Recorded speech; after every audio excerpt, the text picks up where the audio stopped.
कि मस्जिदों से बीजेपी को हराने की कॉल दी जा रही है, जब उन्होंने ये कहा कि महाविकास आघाड़ी के उम्मीदवारों को जिताने की अपील की जा रही है, तो इंडिया टीवी के संवाददाताओं ने इस दावे की जांच की और देवेंद्र फडणवीस की बात बिल्कुल सही निकली। महाराष्ट्र में ऐसा कई जगह हो रहा है। हमें पुणे में हुए एक जलसे का वीडियो मिला जिसमें मुसलमानों से बीजेपी के खिलाफ एकजुट होने की अपील की गई। ये तस्वीरें पुणे में हुए उसी प्रोग्राम की हैं। पुणे में कुल जमाती संगठन का जलसा हुआ। पूरे महाराष्ट्र से लोग बुलाए गए। जलसे का मुद्दा था मौजूदा हालात में मुसलमानों की जिम्मेदारियां।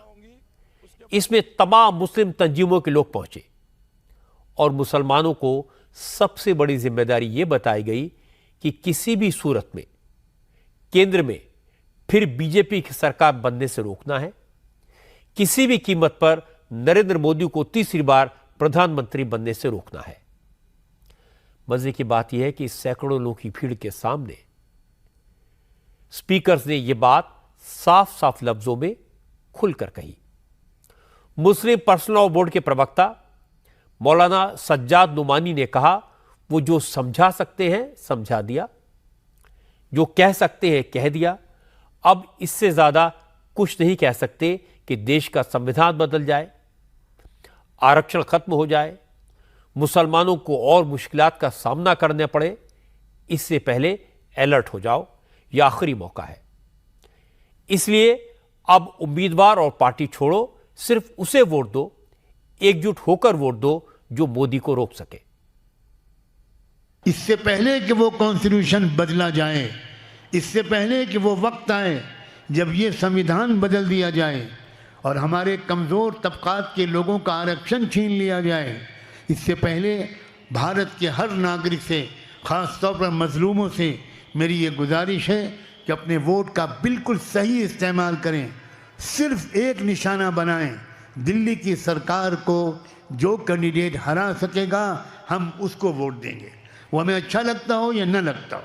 हमारा निशाना हमारा लोकल कैंडिडेट नहीं है, बिल्कुल हमारा निशाना लोकल कैंडिडेट नहीं है। हमारा निशाना ये भी नहीं है कि कौन मुस्लिम उम्मीदवार है, कौन नॉन मुस्लिम उम्मीदवार है। हमको ये देखना है कौन सा कैंडिडेट दिल्ली की मौजूदा सरकार को बदलकर थोड़ी गनीमत सरकार वहाँ पर ला सकता है। ये हमारी गुजारिश है। मुझे उम्मीद है साफ लफ्ज़ों में मैंने अपना पैगाम आप तक पहुँचा दिया। खुदा करे आपके दिल में भी ये उतर जाए। मौलाना सज्जाद नोमानी ने संविधान पर, आरक्षण पर हूबहू वही बात कही जो राहुल गांधी अपनी पब्लिक मीटिंग्स में कहते हैं। जैसे ही मौलाना नोमानी की बात पूरी हुई, उन्होंने ये बताया कि किसे हराना है। इसके बाद कुल जमाती संगठन के मेंबर उस्मान हिरोली माइक पर आए। उस्मान हिरोली ने उन उम्मीदवारों के नाम बताए जिन्हें जिताना है, जिन्हें महाराष्ट्र में जमात ने सपोर्ट करने का फैसला किया है। कुल जमाती तंजीम ने यह फैसला किया है कि पूना शहर और जवार और अतलाफ के 4 कैंडिडेट्स की हिमायत की जाए, जिसमें पूना शहर से जनाब रविंद्र धंगेकर, जिनकी निशानी हाथ का पंजा है, उनकी हम हिमायत करते हैं। इसी तरीके से शिरूर कॉन्स्टिट्यूंसी से जनाब अमोल कोल्हे साहब को की हम हिमायत करते हैं, जिनका सिंबल तुतारी है। इसी तरीके से बारामती कॉन्स्टिट्यूंसी से हम मोहतरमा सुप्रिया सुले की हिमायत करते हैं, जिनका सिंबल तुतारी है। और इसी तरीके से मावल कॉन्स्टिट्यूंसी से मोहतरम जनाब संजोग वाघेरे की हिमायत करते हैं, जिनका सिंबल मशाल है। इन तमाम 4 कैंडिडेट्स की हम हिमायत करते हैं और तमाम भाइयों से अपील करते हैं कि इन 4 उम्मीदवारों की भरपूर हिमायत करें और इन 4 भाइयों के ताल्लुक़ से घर में, अफराद में, दोस्त अहबाब में बात चलाएं और इस बात का ख्याल रखें कि तुतारी की निशानी, मशाल की निशानी और हाथ के पंजे की निशानी, इन बातों के अपने घर वालों को, अपने दोस्त अहबाबों को आप साफ तौर से वाज़ेह तौर पर बता दें। एक फर्क नोट करने वाला है।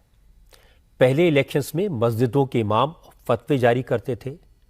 मौलाना और मुस्लिम जमातों के नेता अपने सपोर्टर्स के लिए वोटर्स से वोटिंग की अपील करते थे। लेकिन ऐसा पहली बार दिख रहा है कि मुस्लिम संगठन जलसों का आयोजन करके वोट जिहाद की बात कर रहे हो। जिन 4 सीटों पर महाविकास आघाड़ी के उम्मीदवारों को जिताने की अपील की गई, उनमें बारामती में शरद पवार की बेटी सुप्रिया सूले वो कैंडिडेट है। बारामती में आज ही वोटिंग हुई है।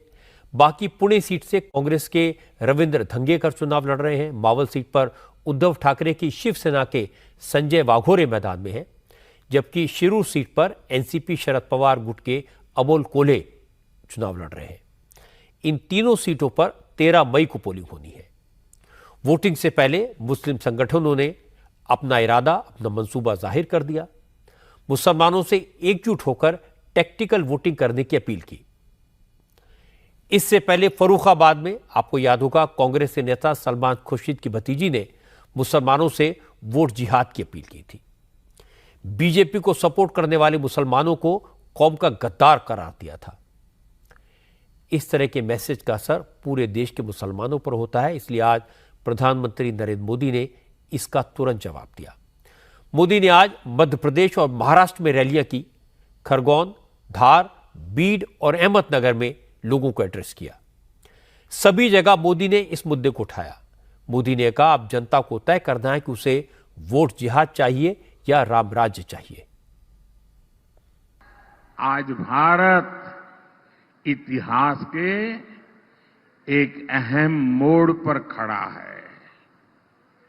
आपको ये तय करना है कि भारत में वोट जिहाद चलेगा या राम राज्य चलेगा।